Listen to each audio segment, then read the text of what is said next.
你好，我是莹莹。以下为政治不正确之示范啊，请大人小孩、阿公阿嬷不要模仿哦。为什么我们去东马要过海关的？你们以为你们自己是另外一个国家咩哈？听说那边的马来人啊，会去华人的 kopitiam 吃饭的，很神奇哦。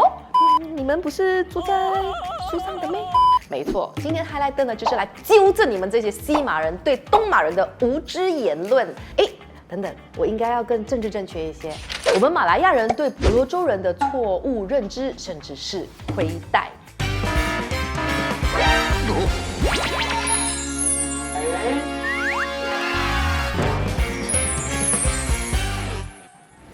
是的，马来西亚在建国以来呢，无论是经济层面或者是政治层面，我们都亏待了沙巴及沙拉越。我没有乱讲哦，是首相自己也承认的。Perbincangan dan perundingan pada satu ketika bertahun-tahun Sarawak hanya diberi 16 juta ringgit dan tentunya saya selaku Menteri Kewangan tidak fikir ini satu jumlah yang mensabar。这几年呢，联邦政府一直说要恢复 MA63的这个精神，把该还的权利都还给东马。为什么说恢复？为什么用还呢？因为在立国以来，联邦政府并没有认真遵守 MA63，而且呢，还剥弱或者是稀释了东马的主权以及特殊地位。我知道你们一定很多人哦，有问号啦，什么是 MA63嘞？是不是一个飞机型号啊 ？Master 是吗？这样。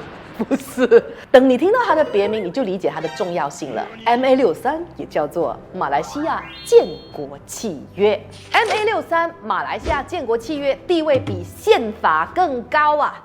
在马来半岛出生的各位，请听好了，无论你是槟榔人、斯兰国人还是格兰丹人啊，沙巴沙拉哇的政治地位呢，确实是比我们更高的。因为根据 MA63，马来半岛11州先在1957年组成马来亚联合邦，之后呢，再以马来亚联合邦跟沙巴、沙拉越、新加坡一起建立马来西亚。那新加坡后来跑掉这个番外篇呢，我们之后再跟大家聊啊。我们以前念这个历史课本的时候，不是都有写吗？1963年，沙巴、沙拉越一起加入马来西亚吗 ？No， 不是加入，你们不要被有心人给误导哈。有心人是谁？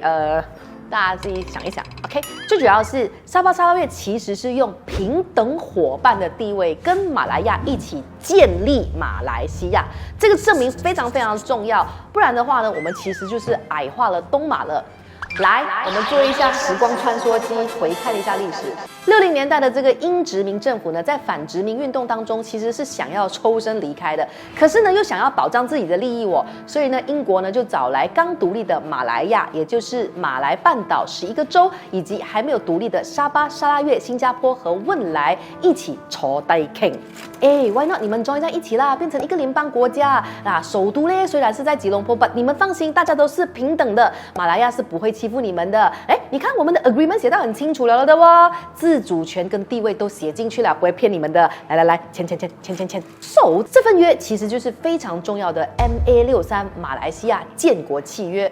不过呢，汶莱呢，当时就是因为这个石油的税收啦，还有皇室地位啦，没有 kingdom 嘛，所以呢，他们就拒绝加入。最后呢，只有新加坡、沙巴还有沙拉越签了这个 agreement。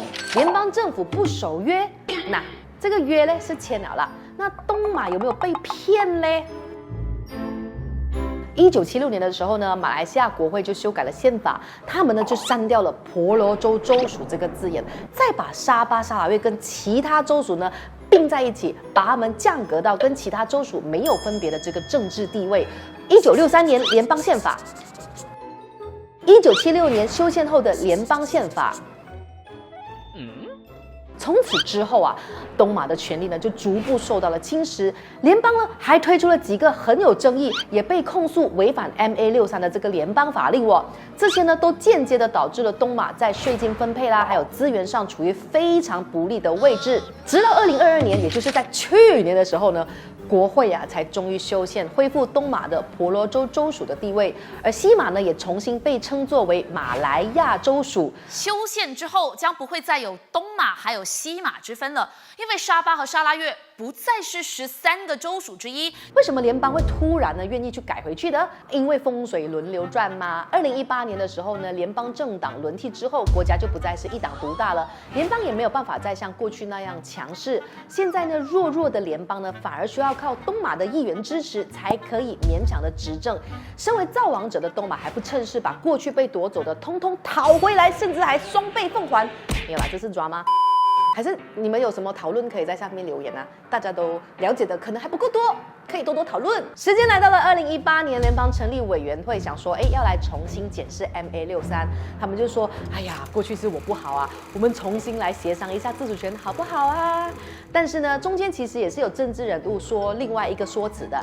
哎呀，干嘛这样花功夫去检视嘞？只叫忘掉了这个什么建国契约啦，我们重新签一份新的合约就好了啦。要打掉这个立国根基，好像可以哦。当然是不可以啦，笑啊你！因为呢 ，MA63的地位呢，其实是比起国家宪法还要高的，里面清清楚楚写明了东马的文化和自决地位。更何况啊，当年的英国也是有份签这一个 MA63的，这是一份在联合国注册并且有约束力的国际文件。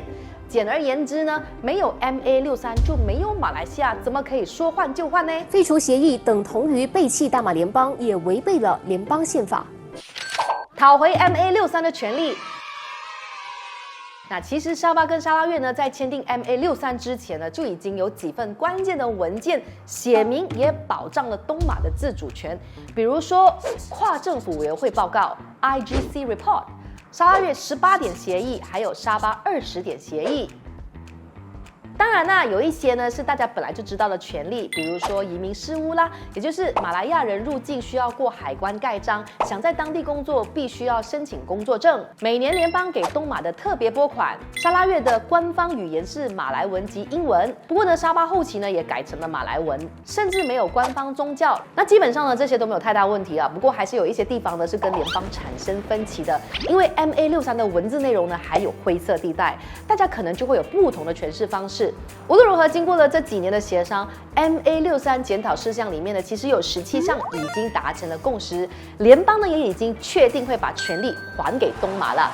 表嘞就有一点长啦，你们自己截图自己看啦。反正呢，这些自主权就是行政、能源、财政、医疗、司法、天然资源等等，哇，也太多了吧！其实呢，最近联邦也开始正式把这个权力下放给东马，当然不是 sekaligus 的给啦，就慢慢的一个一个来。例如呢，比较重要的，先让东马进去税收局当董事，增加特别拨款之类的。而且呢，沙拉越呢还趁势将首席部长的职称啊改为总理，以彰显沙拉越的政治地位。Premier 听起来就是比较atas比较厉害嘛，对不对 ？MA63的关键1/3国会议席。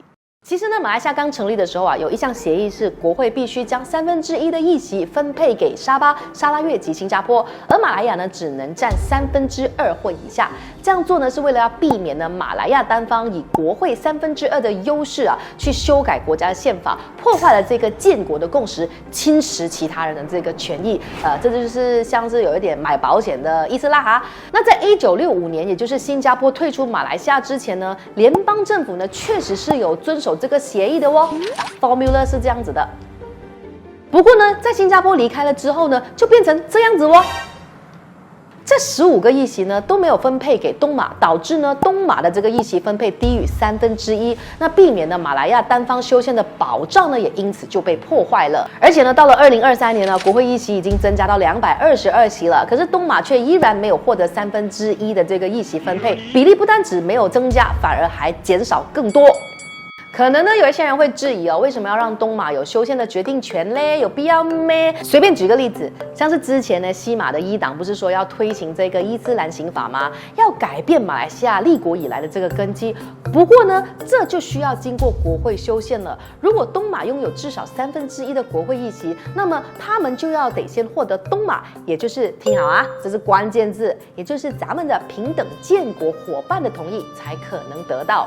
也对嘛，你总不能够是拉你进来建国的时候就讲说，来，我们是 bro 啊，我们走的是英美这个普通法，而你进来之后就讲说，我要改别的，你不可以 say no 吼，很无赖嘛，对不对？如果东马连基本的修宪否决权也没有的话，那么 MA63是签爽的咩？其实呢 ，MA63呢还是有蛮多的细节的，我们以后再谈的。我觉得你们现在也是听到 V 网了啦所以呢，如果你觉得有点消化不来的话，这支影片给我看2遍、3遍、4遍，来关心一下你东马的朋友。但是呢，这里呢有一个蛮重要的重点呢，是希望大家可以理解的，也就是 MA63对沙巴和沙拉越人的重要性，尤其是西马人 ，Yes you， 要学会尊重 MA63的精神。再讲一次，没有 MA63就没有马来西亚，听到没有？其实讲真的，我也是录了今天才比较了解整个状况。我相信应该很多人跟我一样，如果你跟我一样的话，请留言告诉我说，英英我跟你一样，让我觉得好啦，这里有没有东马人？来 say 个 hi， 告诉我们你看了这支影片之后的感受吧。如果觉得呢我们的资料整理的还不错，或者呢是有要就是补充的，都可以在留言区分享。那当然欢迎大家把这支影片分享到各大社群去。对了，在节目的最后呢，再次要跟大家说，身为一个爱国的频道，我们海莱德呢将会在这个 Malaysia Day 在 KL 鬼仔上的这一带啊，就是巴萨瑟尼 MRT Station 这一带啊，举办一个盛大的公民意识醒觉的这个 festival 啊，我们办的没有错，叫想要生活节。那个 weekend 一连3天呢，活动会有演唱会啦，有市集啦，有投影show啦，有影展啦，有论坛啦，都是免费的。我们揪到很多很梗的人来跟我们一起做这个 festival， 欢迎大家一起来参与，让我们马来西亚人一起 step up 啊！诚意邀请大家一起来哦。那最后呢，我们上一集其实有聊到 Malaysia Day 还有 Merdeka Day 的这个分别，有兴趣的朋友也可以去我们的频道找来看，也可以在这一些不同的平台找到我们 ，follow 我们。好来的川，我们下一支影片见，拜拜。